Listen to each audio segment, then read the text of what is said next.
নমস্কার, আমি সুমিতা শাস্ত্রী। আজকে আবার আপনাদের কাছে এলাম একটা বিশেষ তথ্য নিয়ে, যেটা আপনাদের দৈনন্দিন জীবনে অনেক উপকারে দেবে এবং আপনারা এর থেকে কষ্টের থেকে মুক্তি পাবেন।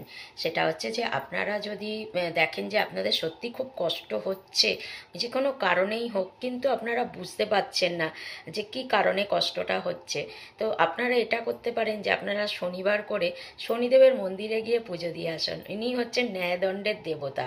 মানে আপনার দোষ হোক, ত্রুটি হোক, ভালো হোক, মন্দ হোক, বিচার কিন্তু উনি করবেন। আপনি যখন কিছু খুঁজে পাচ্ছেন না, কি করলে আপনার এর থেকে মুক্তি পাবেন, তখন একটাই উপায় আমি বলবো, আপনারা শনি মন্দিরে শনিবার করে গিয়ে পুজো দিয়ে আসুন। খুবই অল্প কিছু জিনিসেই উনি তুষ্ট হন কিন্তু শনিদেব। আপনারা গিয়ে যদি শনিদেবকে কোনো দিন সর্ষের তেল আর তিল দান করেন, পুজো দিয়ে আসেন, সেটাতে উনি খুশি হবেন। কোনোবার আপনি নীল অপরাজিতার মালা আর শনিদেবের কিছু প্রসাদ নিয়ে গিয়ে তাকে পুজো দিলেন, তিনি তাতে খুব খুশি হবেন। বা কোনো দিন যদি আপনি কোনো শনিবারে গিয়ে ছাতা দান করে আসেন, তাতে কালো ছাতা আপনি দান করলেন, তাতে উনি খুশি হবেন।